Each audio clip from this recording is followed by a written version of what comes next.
Ahl Sunnah, as Abu al-Aliya mentioned, rahimahullah ta'ala, from the Tabi'een, died in the year 90 after the Hijrah. He mentioned the fact that it is the misguided paths that cause enmity and hatred.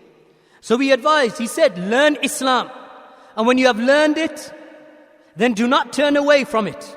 And binding upon you is the Siratul Mustaqim, the straight path of Allah. For indeed, that is Islam. And do not stray away from Islam, neither to the right and nor to the left. And binding upon you is the Sunnah of your Prophet, and that which his companions were upon. And beware of these desires and these innovations that sow enmity and hatred between the people.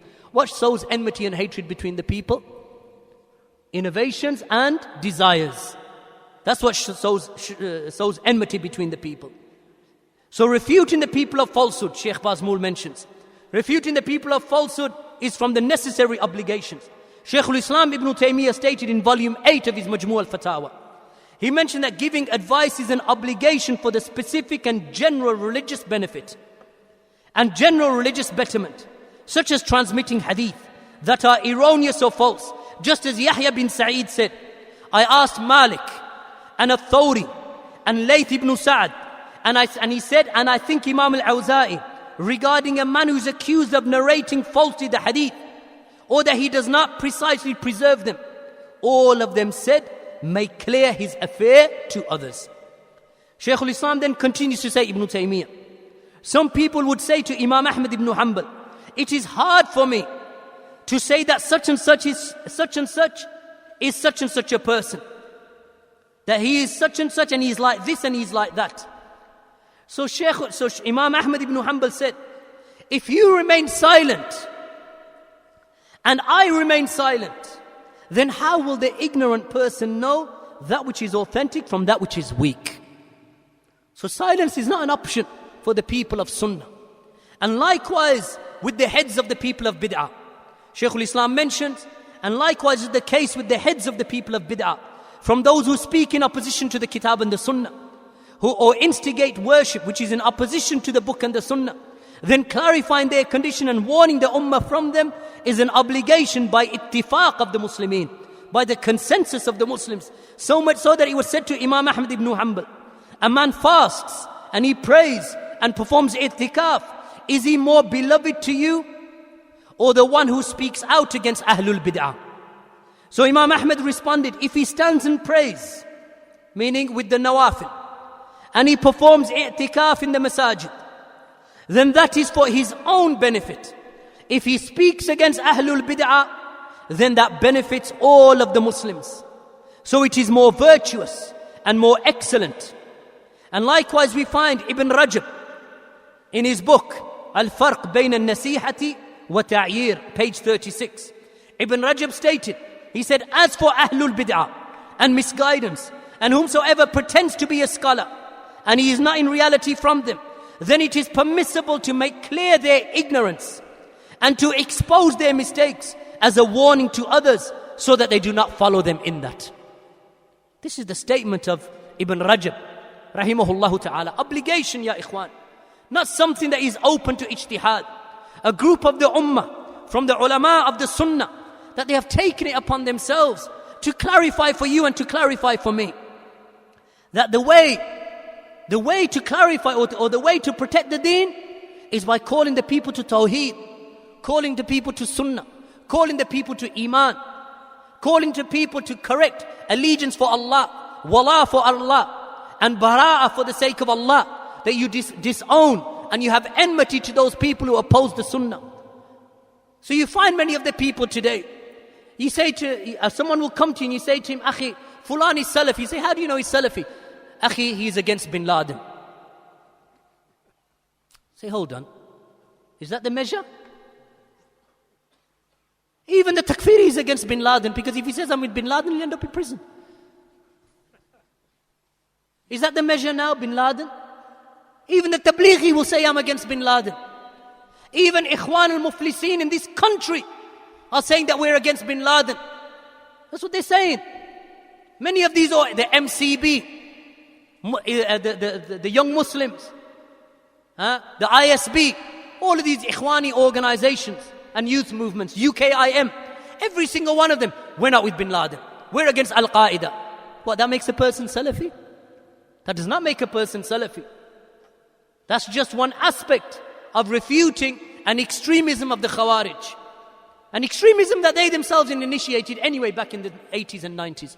It wasn't the Salafis that initiated it. Go right back to 1989 and 1990 and look at the kalam of Shaykh Abdul Aziz bin Baz.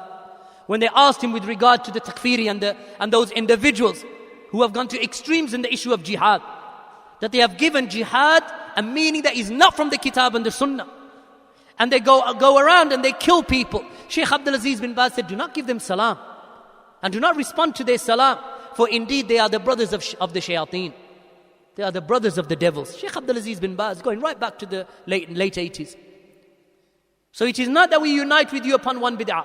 Like the Ash'ari will say, let us, or some of those Sururis will say, let us unite against the Quburi, even though now they won't say that anymore because they've united with the Quburis.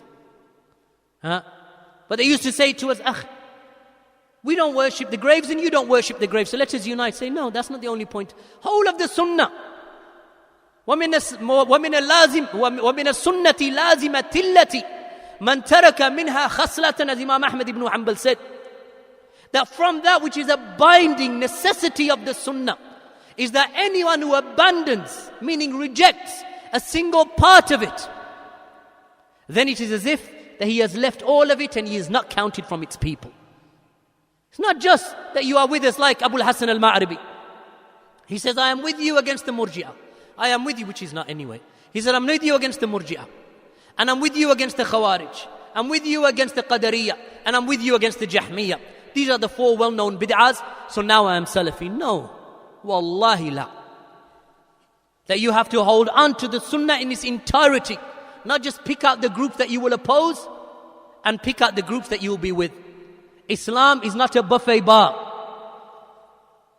You are not taking your dinner ticket and then you go across the buffet bar that you have called the Sunnah and you'll take this from the Sunnah, I'll leave that. Oh, that looks nice, I'll take that. Oh, that doesn't look nice, I'll leave that. That looks nice, I'll take that. Islam is like this, that you can pick and choose. As Allah subhanahu wa ta'ala has mentioned in the Quran, أَدْخُلُوا فِي سِلْمِ كَافَّةً. Enter into Islam completely. Does it mean that the sinners aren't accepted in Salafiyah? Of course. You can be Salafi and have sin, as long as you don't make those sins halal. As long as you are not a person who claims that Salafiyah allows sins, because Salafiyah doesn't allow sins. But a Salafi can be sinful. A Salafi can drink. May Allah subhanahu wa ta'ala forgive him and guide him. A Salafi can do that. It is known that the Salafis can sin. But the most ardent worshippers of Allah and the most pious of the people of the Salafiyun. The Salafiyun are the awliya of Allah. That does not mean that I'm sitting here telling you I'm a wali of Allah. La. We don't make this type of ta'een. We don't single out a person and say, I am a wali of Allah or I am in Jannah. We leave that to the Murji'ah. As for us, then we say that the Salafiyun in general, they are the awliya of Allah. They are Ahlul Haqq. They are Ahlul Sunnati wal Jama'ah. They are the people of Hadith. The Salafiyun. So no doubt, my brothers and sisters, some of the people in conclusion, and this will be the final point inshaAllah, that some of the people they claim that when you speak against the people of bid'ah, that aren't you just increasing the tafarruq and the ikhtilaf? Isn't it better to remain silent for the protection of a greater evil? That by you speaking, the evil will be increased. Imam Shatibi rahimahullah ta'ala, and other than Imam Shatibi rahimahullah, that they mention with regard to this affair. In Al-I'tisam, Imam Shatibi mentioned that the refutation, regarding the refutation of the innovators and the erroneous ones, he mentions of these types, then it is a must that they be mentioned. It is a must that they be mentioned and driven out and displaced. Who? The people of bid'ah. And this is because whatever returns back to the Muslims of harm, if the refutation was left alone, would be even greater. If you leave alone the rad, the rebuttal of the people of misguidance, then if you were to leave alone the refutation, then the evil that returns upon the Muslims and the harm that comes to the Muslims will be even greater. Because no doubt when you refute a person, that a person may say, well, people are going to fall into confusion and people will be put off. And there is an aspect of that in refutation, no doubt. There's an aspect of that when you rebut the people of bid'ah, that some of the people, that they get confused because they don't have much ilm. So in that confusion, some harm comes about upon them. It's not harm upon the Sharia itself, but it's a harm upon certain individuals who don't know. So isn't it better for their protection that we remain silent than Imam Shatibi? And there's no one alive today who is of the level of Imam Shatibi and the manhaj of the Salaf. The Imam Shatibi mentions with regard to this, that the harm that returns upon the Muslims, if the refutation was left alone, will be even greater than what is attained by the mentioning of their names. So we mention their names, because the way of the Salaf was to mention their names. Didn't Barbahari mention the name of Amr ibn Ubaid, the Mu'tazili? Didn't they not mention them? Did not Imam Ad-Darimi write the book Rad al-Bishr al-Marisi, a refutation of Bishr al-Marisi, this Mu'tazili, in the time of Ahmad ibn Hanbal? And the refutations of the scholars by name, the likes of Imam Ahmad's refutation of Ibn Abi Duad, this Mu'tazili in the time of Ahmad ibn Hanbal. Did not Shaykh al-Islam Muhammad bin Abdul Wahhab in his Risala ila Ahl al-Qasim, that he mentioned Sulaiman bin Suhaim, this individual who lied upon Shaykh al-Islam Muhammad bin Abdul Wahhab and claimed that Muhammad bin Abdul Wahhab was declaring Muslims to be kuffar, and that he wanted to demolish the grave of the Prophet sallallahu alaihi wasallam, or the roof upon the grave of the Prophet sallallahu alaihi wasallam. Isn't this the one that Shaykh al-Islam refuted? Did not Shaykh Abdul Aziz bin Baz write a letter to Shaykh Bakr Abu Zayd, commending him and approving him and thanking Shaykh Bakr Abu Zayd rahimahullah for his refutation of Muhammad Zahid al-Kawthari, this shaitan who declared Ibn Taymiyyah to be a kafir and declared the Salaf to be kuffar and declared that Ibn Hajar was astray like a donkey? This Muhammad Zahid al-Kawthari, and he has also his followers in the United Kingdom, from them Muhammad Adam Kawthari. Were their names not mentioned? Did not Shaykh al-Albani rahimahullah ta'ala refute the same Muhammad Zahid al-Kawthari? Did not Shaykh Rabi bin Hadi al-Madkhali refute the likes of Safr al-Hawali, Salman al-Awda, and likewise Shaykh Abdul Muhsin al-Abbad in his muqaddimah to the book Madarik al-Nadhr fi al-Siyasa, that he approved this book which mentioned the names of the Hizbiyun and the Qutbiyun, the likes of Sayyid Qutb, the likes of Safr al-Hawali, Salman al-Awda, Nasir al-Umar, and other than them. This is Shaykh Abdul Muhsin. So the scholars mention names. Isn't Tahdhib al-Tahdhib of Ibn Hajar al-Asqalani rahimahullah, the great Imam who died in the year 852, this book of 13, 14 volumes? All of the book is just names. This one is thiqa, this one is suduq, this one is trustworthy, this one is truthful, this one is a kadhab, this one is a dajjal, this one is munkar fil hadith, this one was munkar in hadith and he was a murji, this one was a khariji, this one was known for tashayyu. This is Ibn Hajar al-Asqalani. Go further back to Ibn Abi Hatim al-Razi in Jarh wa Ta'adil, and Yahya ibn Ma'in and Imam al-Bukhari in these books of Tariq and these books of Asma and Rijal. These books are filled with names. Likewise, Sirah Alam al-Nubala of Imam al-Dhahabi, 36 odd volumes, name after name, in the biographies of the Salaf, and also the biographies of some of the people of bid'ah that he refutes and speaks ill of. So no doubt, my brothers and sisters, the refutation of them, just go, any of you, beyond if you've got Sahih Muslim, that we find, hands up again, I don't believe this. More hands. Who has got Sahih Muslim? MashaAllah. Okay, alhamdulillah. You're making me nervous, Ikhwan. These books, you should have a maktaba. Every single Salafi should have a maktaba in his house, a library in his house. Every Salafi. Either an English one of the authentic English books, Arabic one in the authentic Arabic books. Every Salafi should have a maktaba in his house. When you get stuck in anything, get out the book, the Fatawa. At least Fatawa Islamiyah translated into English. Sahih al-Bukhari translated into English. Of course, for the Arab brothers and sisters, then you should get all the Arabic collections of books in your house. Your maktaba should be your treasure, like a second wife. Make it your first wife and then marry a woman. Then you can tell her, you're my second wife. My first wife is my maktaba. Should be like this. Some of the Salaf and some of the scholars, you find narrations like this from them. That a wife would say, even the scholars of today, that a wife would say, Wallahi, I'm more jealous of his maktaba than even if he took 3 other wives. I'm more jealous, because he's always in there, loves her more than he loves me. Of course, meaning that the maktaba is feminine in Arabic. He says, loves the maktaba more than he loves me. It'd be easier upon me if he had a second wife, because then I know who I'm dealing with. How can I compete with a book? What am I going to do with a book? She doesn't cook, she doesn't clean, she doesn't do anything. But the maktaba, every Salafi should have a maktaba. Every Salafi. If you don't have a maktaba, forget your trainers and all this designer clothing that you wear and your designer phones. Put all that to one side. Concentrate on your maktaba. Build your maktaba. Because then your children will inherit your maktaba.